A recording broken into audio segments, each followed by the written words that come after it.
ಇನ್ನು ಹೇಳೋರು ಕೇಳೋರು ಯಾರಿಲ್ಲ ಅಂತ ಅಜ್ಜಿಯ ಆಸ್ತಿಯನ್ನೇ ಗುಳುಂ ಮಾಡಿದ್ದಾರೆ. ನೋಡ್ಕೊಳ್ಳೋದಕ್ಕೆ ಕೊಟ್ಟಂತಹ ಜಮೀನನ್ನೇ ಕೆಲವು ಕಿಲಾಡಿಗಳು ನುಂಗಿ ನೀರು ಕುಡಿದಿದ್ದಾರೆ. ಅಜ್ಜಿಯೊಬ್ಬರು ನೋಡ್ಕೊಳ್ರಪ್ಪ ನನ್ನ ಜಮೀನನ್ನಂತ ಜಮೀನು ಕೊಟ್ಟಿದ್ರು. ಆದರೆ ಆ ಜಮೀನನ್ನ ಈ ಕಿಲಾಡಿಗಳು ನುಂಗಿ ನೀರು ಕುಡಿದಿದ್ದಾರೆ. ಬೆಳಗಾವಿಯ ಬೈಲಹೊಂಗಲ ತಾಲೂಕಿನ ವಣ್ಣೂರು ಗ್ರಾಮದಲ್ಲಿ ಈ ಘಟನೆ ಸಂಭವಿಸಿರುವಂಥದ್ದು. ಗಿರಿಜಾಬಾಯಿ ಶಿವಾಜಿ ಜಾಧವ್ 69 ವರ್ಷ ವಯಸ್ಸು, ಮೋಸ ಹೋಗಿರುವಂತಹ ಅಜ್ಜಿ. ಇನ್ನು ಶಿವರಾಯ್ ಕಾಂವಿ ಎಂಬಾತನಿಗೆ ಹೊಲವನ್ನು ನೋಡಿಕೊಳ್ಳೋದಕ್ಕೆ ಅಂತ ಅಜ್ಜಿ ಕೃಷಿ ಭೂಮಿಯನ್ನು ಕೊಟ್ಟಿದ್ರು.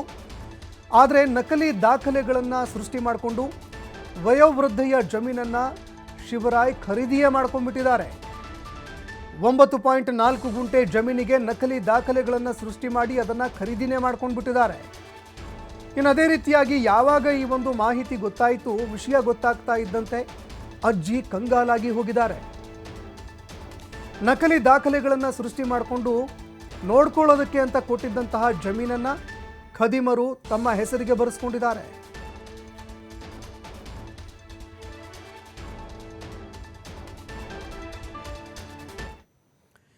ಇನ್ನು 69 ವರ್ಷ ವಯೋವೃದ್ಧೆಯ ಜಮೀನನ್ನು ಖರೀದಿ ಮಾಡಿದ್ದೀವಿ ಅಂತ ನಕಲಿ ಪತ್ರಗಳನ್ನು ಸೃಷ್ಟಿ ಮಾಡಿಕೊಂಡು ಅಜ್ಜಿಗೆ ಪಂಗನಾಮ ಹಾಕುವಂತಹ ಕೆಲಸವನ್ನೇನೋ ಮಾಡಿದ್ದಾರೆ.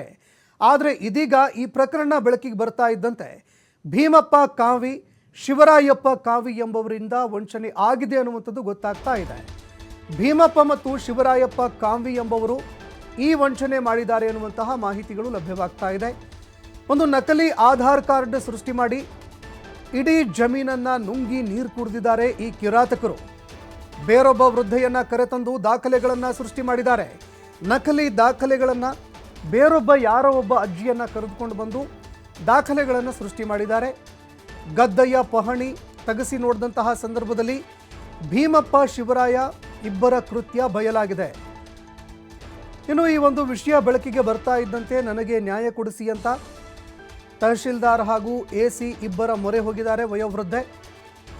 ಇನ್ನು ಹಿಂದಿನ ಉಪನೋಂದಣಾಧಿಕಾರಿ ಕೂಡ ಕೇಸ್ನಲ್ಲಿ ಶಾಮೀಲಾಗಿದ್ರು ಅನ್ನುವಂತಹ ಆರೋಪ ಕೂಡ ಕೇಳಿಬರ್ತಾ ಇದೆ. ಇನ್ನು ಈ ರೀತಿಯಾಗಿ ಮೋಸ ಆದಂತಹ ಸಂದರ್ಭದಲ್ಲಿ ಕೇವಲ ಒಬ್ಬರೇ ಮಾಡ್ಕೊಳ್ಳೋದಕ್ಕಾಗತ್ತಾ?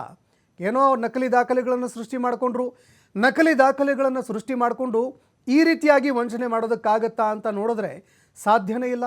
ಅಧಿಕಾರಿಗಳೂ ಕೂಡ ಇದಕ್ಕೆ ಸಂಬಂಧಪಟ್ಟಂತೆ ಸಹಕಾರವನ್ನು ಕೊಡಬೇಕಾಗತ್ತೆ. ಲಂಚ ತೆಗೆದುಕೊಂಡು ಅಥವಾ ಇದಕ್ಕೆ ಸಂಬಂಧಪಟ್ಟಂತೆ ಇಂತಿಷ್ಟು ಶೇರ್ ಕೊಡಪ್ಪ ನನಗೂ ಕೂಡ ಅಂತ ಹೇಳಿ ಅಧಿಕಾರಿಗಳೂ ಕೂಡ ಇದರಲ್ಲಿ ಶಾಮೀಲಾಗ್ತಾರೆ.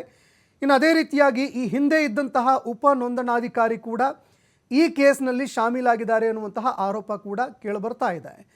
ಉದ್ಯಮ ಭಾಗ ಠಾಣೆಗೆ ಈ ವಿಷಯಕ್ಕೆ ಸಂಬಂಧಪಟ್ಟಂತೆ ದೂರು ಕೊಡೋದಕ್ಕೆ ಅಂತ ವೃದ್ಧೆ ಮುಂದಾಗಿದ್ದಾರೆ.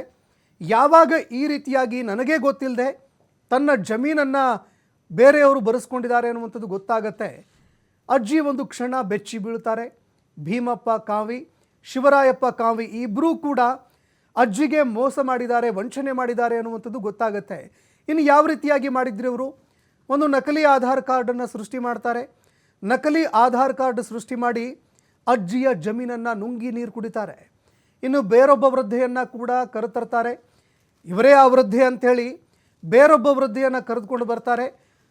ಈ ಅಜ್ಜಿಗೆ ಸಂಬಂಧಪಟ್ಟಂತೆ ನಕಲಿ ದಾಖಲೆಗಳನ್ನು ಸೃಷ್ಟಿ ಮಾಡಿ ಬೇರೊಬ್ಬ ವೃದ್ಧೆಯನ್ನು ಕೊಟ್ಟು ಆ ವೃದ್ಧೆ ನಮಗೆ ಖರೀದಿ ಹಾಕಿಕೊಡ್ತಾ ಇದ್ದಾರೆ ಅಂತ ಆ ಜಾಗವನ್ನು ಖರೀದಿ ಹಾಕಿಸ್ಕೊಂಡಿದ್ದಾರೆ. ಇನ್ನು ಗದ್ದೆಯ ಪಹಣಿಗಳನ್ನು ತೆಗೆಸಿ ನೋಡಿದಾಗ ಭೀಮಪ್ಪ ಮತ್ತು ಶಿವರಾಯ್ ಇಬ್ಬರೂ ಕೂಡ ಮಾಡಿರುವಂತಹ ಕೃತ್ಯ ಈ 420 ಗಿರಿ ಇದೆಯಲ್ಲ, ಇದು ಬಯಲಿಗೆ ಬರುತ್ತೆ. ಇದಾದ ಬಳಿಕ ಅಜ್ಜಿ ನ್ಯಾಯ ಕೊಡಿಸಿ ಅಂತ ತಹಶೀಲ್ದಾರ್ ಅವರಿಗೆ ಮನವಿ ಮಾಡಿಕೊಂಡಿದ್ದಾರೆ. ಅದೇ ರೀತಿಯಾಗಿ ಎಸಿ ಅವರಿಗೂ ಕೂಡ ಇದಕ್ಕೆ ಸಂಬಂಧಪಟ್ಟಂತೆ ಮನವಿ ಮಾಡಿಕೊಂಡಿದ್ದಾರೆ. ಹಿಂದಿನ ಉಪನೋಂದಣಾಧಿಕಾರಿ ಕೂಡ ಈ ಕೇಸ್ನಲ್ಲಿ ಶಾಮೀಲಾಗಿದ್ದಾರೆ ಅನ್ನೋ ಆರೋಪ ಕೂಡ ಕೇಳಿಬಂದಿತ್ತು. ಉದ್ಯಮ ಭಾಗ ಠಾಣೆಗೆ ದೂರು ಕೊಡೋದಕ್ಕೆ ಇದೀಗ ಅಜ್ಜಿ ಮುಂದಾಗಿದ್ದಾರೆ. ಇನ್ನದೇ ರೀತಿಯಾಗಿ ಅಜ್ಜಿಗೆ ನ್ಯಾಯ ಸಿಗುತ್ತಾ ಇಲ್ವಾ ಅನ್ನುವಂತಹ ಪ್ರಶ್ನೆ ಕೂಡ ಕಾಡ್ತಾ ಇದೆ. 9 ಎಕರೆ 4 ಗುಂಟೆ ಹೊಲ ಒನ್ನೂರಾಗ್ರಿ. ಈಗ ನಮ್ಗೆ ಬೇಕಾಗೈತಿರ ಹೊಲ, ನಮ್ಮ ಹೊಲ ನಮಗೆ ಬಿಡ್ರಿ ಅಂತ ನಾವೀಗ ಅವರು ಬಿಡಕ್ಕೆ ತಯಾರಿಲ್ರಿ, ಮಾರ್ಕೊಂಡಾರ. ನಮ್ಗೆ ಗೊತ್ತಿಲ್ಲ ಶಿವರಾಯ್ ಕಾವಿ ಹೊಲ ಮಾಡ್ತಿದ್ರಲ್ಲ ನಮ್ದು ಅವ್ರಿಗೆ. ಹಾಂ 30 ವರ್ಷ ರೀ. ಮತ್ತೆ ಈಗ ಯಾಕೆ ಬೇಕಾಗಿತ್ತು ಈ ಹೊಲ ಅದು? ಮತ್ತು ನಾವು ಎಷ್ಟು ದಿನ ನಾವು ಅಲ್ಲಿರ್ತೇವೆ ರತ್ನಗಿರಿ ಜಿಲ್ಲಾ ಚಿಚ್ಚುಪುಣದಾಗ ಇರ್ತೇನೆ ನಾನು. ಮತ್ತು ಅಲ್ಲೆಲ್ಲ ಯಾರೂ ಇಲ್ಲ, ನಮ್ಮ ಸಸಿ ನಾನು 2 ಮೊಮ್ಮಕ್ಕಳದವ್ರಿ, ಸಣ್ಣ ಹುಡುಗರದವ್ರಿ. ನಾವು ಅಲ್ಲಿಂದ ಇಲ್ಲಿ ಬಂದು ಮಾಡೋಕ್ಕಾಗೋದಿಲ್ಲ ಅಂತೇಳಿ ನಾವು ಮಾರಿ ಬೀಳ್ಬಿಡ್ತೀವಿ ಅದ್ರ ಸರ್. ಈಗ ಏನು ಮಾಡಿ ಹೆಂಗೆ ಮತ್ತೆ ನೀವು ಸೈನ್ ಮಾಡಲ್ಲ ಅವ್ರಿಗೆ ಹೆಂಗೆ ಹೋಗೈತೆ ಹೊಲ ಅದು? ನಾ ಸೈನ್ ಮಾಡೇ ಇಲ್ಲಲ್ರಿ. ಹಾಂ ರೀ, ಸೈನ್ ಮಾಡೇ ಇಲ್ಲರಿ. ಎಲ್ಲ ತುಡುಗಲೆ ತಾವ ಮಾಡ್ಕೊಂಡಾರ್ರಿ. ಅದೇ ಹೆಂಗೆ ಮಾಡ್ಕೊಂಡ್ರಿ? ಏನು ಹೆಂಗೆ ಮಾಡ್ಕೊಂಡಾರ ಅಂದ್ರೆ ತುಡುಗಲೆ ಮಾಡ್ಕೊಂಡಾರೆ. ಡುಪ್ಲಿಕೇಟ್ ಕಾಗದ ಪತ್ರ ಮಾಡ್ಯಾರಲ್ರಿ. ಇದು ಆಧಾರ್ ಕಾರ್ಡು, ಕಾಗದ ಪತ್ರ ಎಲ್ಲ ಡುಪ್ಲಿಕೇಟ್. ಈ ಮೊದಲಿನ ಗತಕ್ಕಿಲ್ಲ ವ್ಯವಸ್ಥೆ. ಒಂದು ಫೋಟೋ ತಗೋಬೇಕು. ಫೋಟೋ ಯಾರು ಕೊಟ್ರು ಅಂದ್ರೆ ಇವರು? ಫೋಟೋ ಅವ್ರು ಯಾರು ಕೊಟ್ಟಾರ ನನಗೇನು ಗೊತ್ತು ರೀ. ಹಾಂ, ಫೋಟೋನ ಡುಪ್ಲಿಕೇಟ್ ಮಾಡಿ ಡುಪ್ಲಿಕೇಟ್ ರೀ, ಎಲ್ಲ ಡುಪ್ಲಿಕೇಟ್ ಅನ್ನರಿ. ಹಾಂ ಹಾಂ. ಈಗ ನಿಮ್ಮ ಗಂಡ ಮತ್ತು ಮಕ್ಕಳು ಏನು ಮಾಡ್ತಾರೆ? ನಮ್ಮ ಗಂಡ ಕೊರೋನಾದ ತೀರ್ಕೊಂಡಾರ್ರಿ. ನಮ್ಮ ಮಗನೂ ತೀರ್ಕೊಂಡಾನ್ರಿ. ಹಾಂ, ಸಸಿ ಸಣ್ಣ 2 ಮಕ್ಕಳದವ್ರಿ. ಹಾಂ. ಈಗ ಒಟ್ಟು ನಿಮ್ಗೆ ಹೊಲನೇ ದೊಡ್ಡ ಆಧಾರ. ಹೌದು ರೀ. ಅದನ್ನೇ ನೀವು ಮಾಡ್ಕೊಂತಂದ್ರೆ ತನ್ನ ಹೆಸರಿಗೆ ಮಾಡ್ಕೊಂಡು. ಹಾಂ ಹಾಂ, ಅದನ್ನೇ ಹೇಳ್ರಿ. ಅದೇ ರೀ, ಅದೇ ರೀ. ತನ್ನ ಹೆಸರನ್ನ ಮಾಡ್ಕೊಂಡಾನ್ರಿ. ನಮಗೆ ಗೊತ್ತಿಲ್ದ ರೀ, ನಮಗೆ ಗೊತ್ತಿಲ್ದ ತನ್ನ ಹೆಸರನ್ನ ಮಾಡ್ಕೊಂಡಾನ್ರಿ. ಈಗ ನಾವು ಇವ್ರು ಏನಂತಾರೆ, ಇವ್ರು ಆಫೀಸರ್ಗಳು, ಸಬ್ ರಿಜಿಸ್ಟ್ರಾರ್? ಅವರು ಪೊಲೀಸ್ ಸ್ಟೇಷನ್ಗೂ ತಿಳಿಸ್ರಿ ಮತ್ತು ಇದು ಇವ್ರಿಗೆ ಆಫೀಸಿಗೂ ತಿಳಿಸ್ರಿ ಅಂತಾರೆ. ಇಲ್ರಿ. ಹೌದು, ಸಂಜೆ ನನ್ನ ಗಮನಕ್ಕೆ ಬಂತು. ಅಜ್ಜಿ ಇದ್ರು ಒಬ್ಬರು, ಅವರು ಬಂದು ಎಲ್ಲ ಹೇಳಿದ್ರು ಈ ಥರ ಇದಾರಂತೆ, ಮಹಾರಾಷ್ಟ್ರದವರಂತೆ. ಅವ್ರ ಆಧಾರ್ ಕಾರ್ಡಲ್ಲಿ ಬೇರೆಯವರಾಗಿ ಇದು ಮಾಡಿದ್ದಾರೆ. ಅದಕ್ಕೆ ಅವರಿಗೆ ಅರ್ಜಿ ಕೊಡೋಕ್ಕಂತ ಹೇಳಿದ್ರು. ಅರ್ಜಿ ಕೊಟ್ಟ ಮೇಲೆ ನೋಂದಣಿ ಕಾಯ್ದೆ 83 ಅಡಿಯಲ್ಲಿ ನಾವು ಸಹಿತ ಪೊಲೀಸ್ ಇದಕ್ಕೆ ಕ್ರಿಮಿನಲ್ ಮೊಕದ್ದಮೆನ ಹೂಡಲಾಗ್ತದೆ. ಹಾಂ, ಮಾಡ್ತೇವೆ. ಪಾರ್ಟಿ ಸಂಬಂಧಿಸಿದ ಪಕ್ಷಕಾರರ ಮೇಲೆ ಅದು ನೋಡಬೇಕು. ಅದು ಇವತ್ತು ಸಂಜೆ ಇದನ್ನಾಗಿದೆ. ಸೊ ಅವ್ರು ಕೊಟ್ಟ ಮೇಲೆ ನಾವು ನೋಡ್ಕೊಂಡು ಇದು ಮಾಡ್ತೀವಿ. ಆವಾಗ ಅವ್ರು ತಂದು ದಾಖಲೆ ಪ್ರಕಾರ ಅದು ವಿಷ್ಣು ತೀರ್ಥ ಸರ್ ಇದ್ದರು. ಅದು ನೋಡ್ತೀವಿ, ನೋಡಿಕೊಂಡು ಅವ್ರಿಗೆ ಹೇಳಿದ್ದೀವಿ. ಈಗ ನೆಕ್ಸ್ಟು ಆಧಾರ್ ಕಾರ್ಡು ಮತ್ತು ಮೊಬೈಲ್ ನಂಬರು ಲಿಂಕ್ ಮಾಡುವ ಇದಕ್ಕೆ ಕ್ರಮ ತಗೊತಾ ಇದ್ದಾವೆ. ಅದು ಹಾಂ, ಆಲ್ರೆಡಿ ಗಮನಕ್ಕಿದೆ, ಗಂಭೀರವಾಗಿ ತಗೊಳ್ತಿದ್ದಾರೆ. ತಗೊಂಡು ಆಧಾರ್ ಕಾರ್ಡನ್ನು ಲಿಂಕೇಜ್ ಮಾಡೋ ಒಂದು ವ್ಯವಸ್ಥೆ ಬರ್ತಾ ಇದೆ. ಆಧಾರ್ ಕಾರ್ಡ್ ಲಿಂಕೇಜ್ ಆಯ್ತಂದರೆ ಅದು ತಮ್ಮ ಕೊಟ್ಟ ತಕ್ಷಣ ಅದು ಅವರೇ ಅಂತ ಕನ್ಫರ್ಮ್ ಮಾಡುತ್ತೆ.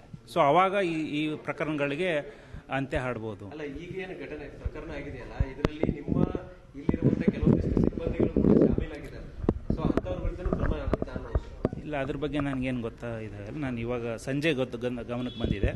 ನಾವು ಪೊಲೀಸ್ ಇದಕ್ಕೆ ಇದು ಮಾಡ್ತೀವಿ. ಅವರು ಇನ್ವೆಸ್ಟಿಗೇಷನ್ ಮಾಡಿ ಹೇಳ್ತಾರೆ ಅದರಲ್ಲಿ ಯಾರು ಕ್ರಮ ಇದ್ದಾರೆ, ಏನಿದೆ ಅಂತ. ನಿಮ್ಮವ್ರು ಯಾರೇ ತಪ್ಪು ಮಾಡಿದ್ರು ಅವ್ರ ಈ ಬಗ್ಗೆ ಮತ್ತಷ್ಟು ಮಾಹಿತಿ ಕೊಡ್ತಾ ಹೋಗ್ತಾರೆ ಪ್ರತಿನಿಧಿ ಶ್ರೀಧರ್ ಕೋಟಾರಗಸ್ತಿ. ಫೋನ್ ಸಂಪರ್ಕದಲ್ಲಿ ಜಾಯ್ನ್ ಆಗಿದ್ದಾರೆ.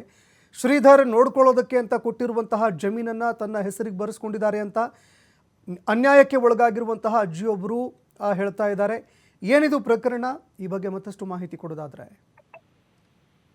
ಸಂತೋಷ್, ಏನು ಊಳಲು ಕೊಟ್ಟಂತ ಜಮೀನನ್ನೇ ನುಂಗಿದಂತ ಏನು ಒಂದು ಪ್ರಕರಣ ಈಗ ಬೆಳಗಾವಿಯಲ್ಲಿ ಬೆಳಕಿಗೆ ಬಂದಿರ್ತಕ್ಕಂಥದ್ದು. ಅಂದ್ರೆ ಅಜ್ಜಿಗೆ ಯಾರು ಹಿಂದೆ ಮುಂದೆ ಇಲ್ಲ ಅನ್ನೋಂತ ಕಾರಣಕ್ಕಾಗಿ ಒಂದು ಈ ಆಸ್ತಿಯನ್ನ ಗೊಳು ಮಾಡಿರ್ತಕ್ಕಂಥದ್ದು. ಅಂದ್ರೆ ನಕಲಿ ದಾಖಲೆಯನ್ನ ಸೃಷ್ಟಿಸಿ ವೃದ್ಧೆಗೆ ಒಂದು ಪಂಗನಾಮ ಹಾಕಿದಂತ ಒಂದು ಪ್ರಕರಣ ಈಗ ಏನಂದ್ರೆ ಬೆಳಗಾವಿ ಉದ್ಯಮಬಾಗ್ ಪೊಲೀಸ್ ಠಾಣೆ ವ್ಯಾಪ್ತಿಯಲ್ಲಿ ನಡೆದಿದೆ. ಅಂದ್ರೆ ಈ ಹಿಂದೆ ಏನು ಗಿರಿಜಾಬಾಯಿ ಜಾಧವ್ ಅನ್ನೋಂತ 69 ವರ್ಷದ ಅಜ್ಜಿ ಏನಿದೆ, ಇದೇ ಅಜ್ಜಿ ಒಂದು ಮೋಸಕ್ಕೆ ಒಳಗಾಗಿದ್ದಾಳೆ. ಅಂದ್ರೆ ಬೈಲೊಂಗಲ್ ಜಿಲ್ಲೆ ಅಂದ್ರೆ ಬೆಳಗಾವಿ ಜಿಲ್ಲೆ ಬೈಲೊಂಗಲ್ ತಾಲೂಕಿನ ವನ್ನೂರು ಗ್ರಾಮದಲ್ಲಿ ಒಂದು 9.8 ಗುಂಟೆ ಒಂದು ಜಮೀನಿತ್ತು. ಆ ಜಮೀನನ್ನ ಏನು ಭೀಮಪ್ಪ ಕಾವಿ ಮತ್ತು ಹಾಗೂ ಶಿವರಾಯಪ್ಪ ಕಾವಿ ಎಂಬಾತರಿಗೆ ಅಜ್ಜಿ ಏನು ನೋಡ್ಕೊಳ್ಳೋದಕ್ಕೆ ಕೊಟ್ಟಿದ್ಲು. ಆದ್ರೆ ಅಜ್ಜಿ ಜೀವಂತಿದ್ರು ಕೂಡ ಅವಳು ಮೃತಪಟ್ಟಿದ್ದಾಳೆ ಅನ್ನೋ ಒಂದು ನಕಲಿ ಆಧಾರ್ ಕಾರ್ಡ್ ಅನ್ನು ಸೃಷ್ಟಿಸಿ ಈ ಒಂದು ಫೇಕ್ ದಾಖಲೆಯನ್ನ ಏನು ಸಬ್ಮಿಟ್ ಮಾಡಿ ಆಸ್ತಿಯನ್ನ ತನ್ನ ಹೆಸರಿಗೆ ಬರ್ಸ್ಕೊಂಡಿರ್ತಕ್ಕಂಥದ್ದು. ಜೊತೆಗೆ ಈ ಹಿಂದೆ ಏನು ಪ್ರಮುಖವಾಗಿ ಇಲ್ಲಿ ಕೆಲಸ ಮಾಡಿದಂತ ಏನು ಈ ಒಂದು ಉಪನೋಂದಣಾಧಿಕಾರಿ ಕಚೇರಿಯಲ್ಲಿ ಕೆಲಸ ಮಾಡಿದಂತ ವಿಷ್ಣು ತೀರ್ಥ ಏನಿದ್ದಾರೆ, ಈ ಒಂದು